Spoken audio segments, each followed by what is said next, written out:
안녕하세요. 미니멀 영어 성조원입니다. 초보를 위한 가장 쉬운 기초 영어 강의. 지금부터 같이 한번 해볼 건데요. 영어 표현 10개를 준비했습니다. 앞에서부터 주어 동사부터 하나씩 차근차근 만들 거고요. 복잡해 보이는 문장, 이건 어떻게 만들지 이렇게 생각되는 문장들도 저를 따라서 하면 정말 쉽게 느껴질 수 있을 겁니다. 영어가 어렵다, 두렵다라고 느끼신 분들이라면 이번 시간으로 재미있는 취미생활로 바꿀 수 있을 거예요. 자, 그러면 어떻게 하는지 같이 한번 알아보도록 할게요. 첫 번째 문장은 30분 늦을 거예요 라고 하고 있는데요. 내가 뭐뭐 할 거야. 이거 다음에 30분 늦은. 이렇게 하나씩 조립해 주시면 됩니다. 영어로 보면 I will be 30 minutes late. 이렇게 되는데요. 일단 미래를 얘기하고 있으니까 내가 뭐뭐 할 거야. I will. 이거를 축약해서 I'll처럼 발음되기도 합니다. I will, I'll. 전부 다 정답이니까 여러분들께서 이렇게 얘기할 수도 있구나 라고 머릿속에 넣어주시면 됩니다. 그리고 be 30 minutes late 라고 하고 있는데요. 그냥 I will be late 하면 내가 늦을 거야 라고 얘기하는 게 되지만 정확하게 몇 분 늦는다고 얘기하고 싶으면 30 minutes 이거를 late 앞에 넣어주시면 됩니다. 1시간 늦는다, 5분 늦는다, 45분 늦는다. 숫자만 바꿔주면 모두 얘기할 수 있겠죠? 여기서는 30분 늦는다고 얘기하고 있으니까 I will be 30 minutes late 이렇게 되는 거죠. 다시 한번 해볼게요. I will be 30 minutes late. 한 번 더요. I will be 30 minutes late. 나중에 늦을 상황이 오면 이 표현 꼭 기억해 주세요. 한국에서 친구들이랑 있는다면 물론 영어로 얘기할 수 없겠지만 이거 나 배운 건데 하면서 혼자서 얘기해 볼 수 있겠죠. 이런 식으로 제가 생활 영어 문장을 가지고 왔으니까 생활 속에서 얼마든지 복습해 줄 수 있습니다. 그리고 두 번째는 조금 더 크게 말해 줄 수 있을까요? 라고 하고 있죠. 제가 만약 조그만한 목소리로 말을 한다면 잘 안 들리고 웅얼웅얼거리게 들리겠죠? 이럴 때는 부탁해 주시면 돼요. Can you speak up a little bit? 이렇게 말이죠. speak 하면 말하다인데요. speak up이라고 하면 소리를 올려서 말하는 거, 크게 해달라고 하는 그런 부탁이 됩니다. 그리고 부탁은 can you, 가장 기본적인 부탁이죠. 뭐뭐 해줄래요? 라고 할 때 일단 기억하는 게 하나도 없다면 can you부터 시작해 주시면 됩니다.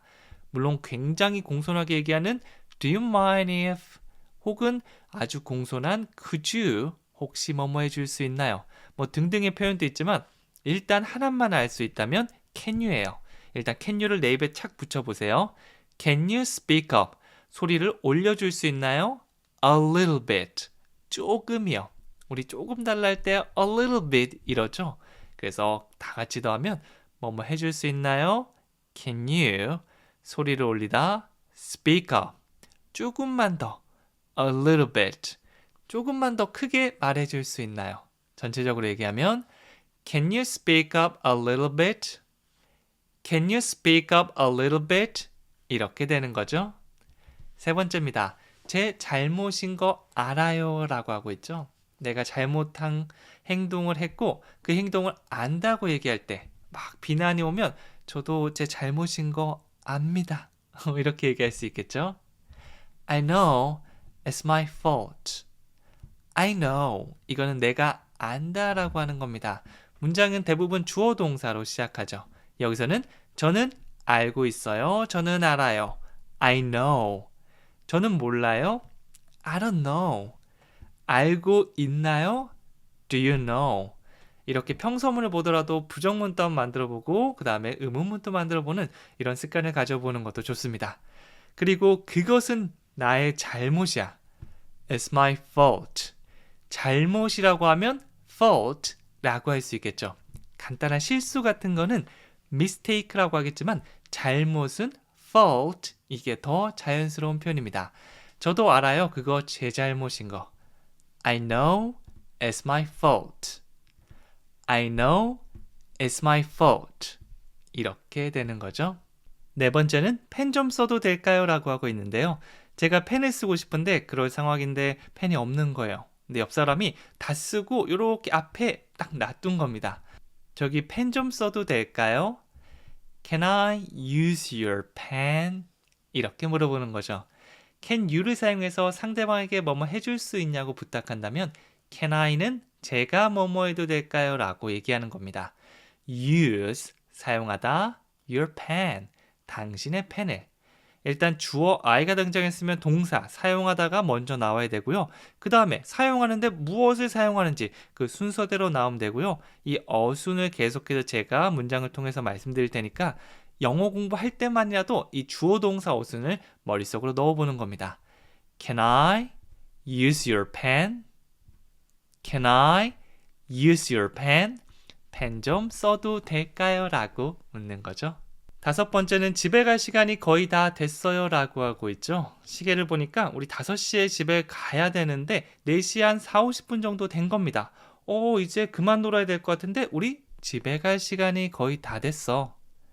It's almost time to go home. It's time to. 이거는 패턴으로도 많이 활용할 수 있는데요.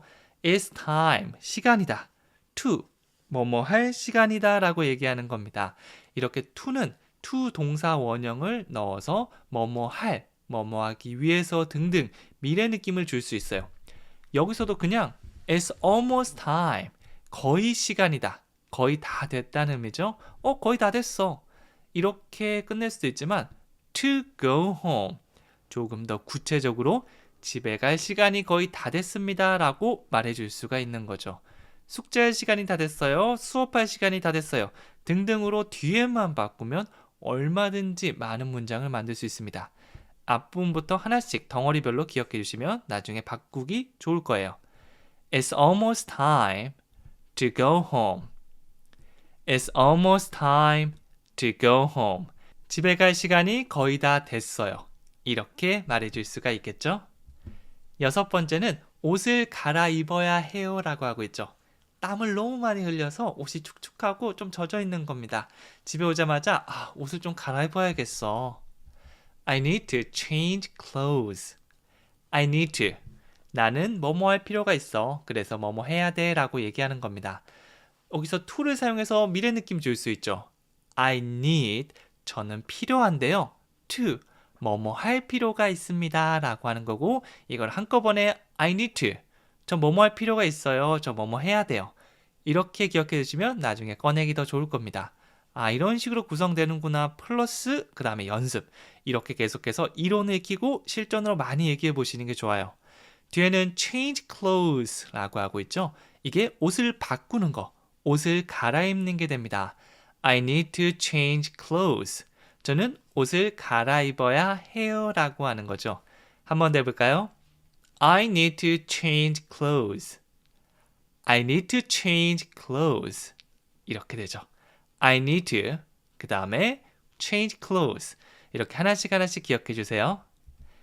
일곱 번째는 자라보고 놀란 가슴, 소뚜껑 보고 놀란다. 네, 이거 우리 속담이죠. 비슷한 말이 영어에도 있습니다. 이렇게 속담 같은 것들 문장씩 기억해 두시면 나중에 문장 사이에 아주 유머 있게, 재치 있게 쓰기 좋을 겁니다. 영어로 해볼까요? Once bitten, twice shy. 이거는 Last Christmas라는 노래에도 들어가 있는 그런 가사 중에 하나입니다. Once bitten and twice shy 하면서 쭉 흘러가는데요. 여기서 once bitten 하면 한 번 크게 물리는 게 되고요. twice shy, 두 번째는 부끄럽다가 아니고 여기서는 겁먹는다. 네, 이 정도의 느낌으로 봐주시면 돼요. 아주 겁먹고 조심스럽고 꺼린다. 이런 의미도 shy에 있거든요. 그래서 한 번 물리면 두 번째는 살짝 뒤로 빠지면서 겁먹을 수밖에 없겠죠. 그거를 말한 거예요. 우리 한국어로는 자라보고 놀란 가슴, 소뚜껑 보고 놀란다. 영어로는 once bitten, twice shy. 같은 의미니까 연결해서 외워주셔도 됩니다. 저도 뭔가 한번 딱 당하고 나면 두 번째는 괜히 몸이 사려지게 되더라고요. 그래서 왜 저거 그냥 안 가져가? 저거 왜 조심하는 느낌이야? 있잖아. Once bitten, twice shy. 한 번 내가 물렸더니만 두 번째는 좀 그렇네. 그래서 그런 상황을 얘기해 줄 수 있는 거죠. 네, 이게 어린아이들과 다르게 어른들이 좋은 점은 이렇게 한국어로 내용을 알고 있으니까 이거는 영어에서 이겁니다 라고 하면 그렇게 표현할 수 있구나. 이렇게 연결할 수 있는 바탕이 되거든요. 그래서 이것도 하나의 장점이라고 볼 수 있어요. 여덟 번째는요. 제임스와 통화하고 싶은데요 라고 얘기하고 있죠. 전화를 해서 그 사람이 바로 받으면 좋겠지만 그 사람이 안 받을 경우에 통화하고 싶다, 연결하고 싶을 때 I'd like to speak to James. 물론 요즘에는 개인 휴대폰으로 전화해서 이럴 경우가 거의 없지만 아직도 뭐 가게 같은 데 전화할 때 제임스랑 통화해야 되는데 직원이 받는 경우 이렇게 연결해 달라고 얘기할 수 있습니다. I'd like to. 저는 뭐뭐를 하고 싶어요. I want to보다 더 공손하고 격식 있는 표현이라고 보시면 돼요. 그리고 전화할 때는 speak이란 말을 사용해서 전하고 말하다는 의미를 줄 수 있습니다. I'd like to speak to James. 저는 뭐뭐 하고 싶어요. 제임스와 통화하다. 연결하면 I'd like to speak to James. 제임스랑 통화하고 싶습니다 라는 의미가 되는 거죠. 다 같이 해볼게요. I'd like to speak to James. I'd like to speak to James. 그렇죠? 9번째는요. 제가 먹어본 파이 중 최고네요 라고 하고 있습니다.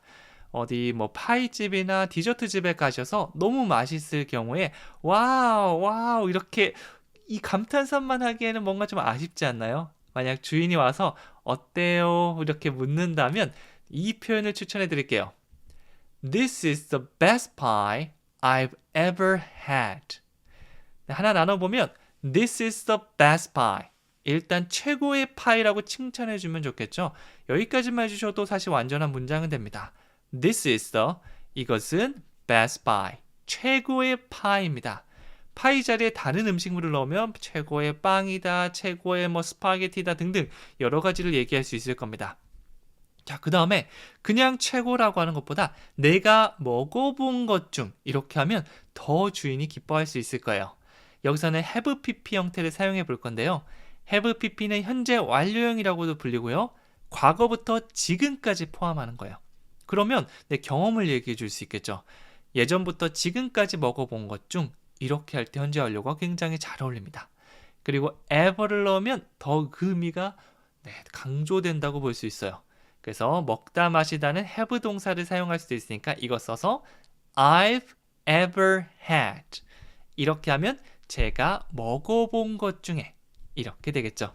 약간 헷갈리시는 분들은요. 일단 이 문장을 그대로 외워주셔도 좋습니다. This is the best pie I've ever had. 그 다음에 파이 자리에 다양한 말들 넣어서 빵 중에 이게 최고예요. 와, 이거 진짜 내가 피자 많이 먹어봤지만 이게 최고야. 등등의 말들을 할 수 있을 거예요. 문장 구조 보셔도 괜찮고요. 일단 헷갈리면 외운 다음에 또 만나보시면 이해가 될 수 있을 겁니다. 마지막 10번째는요.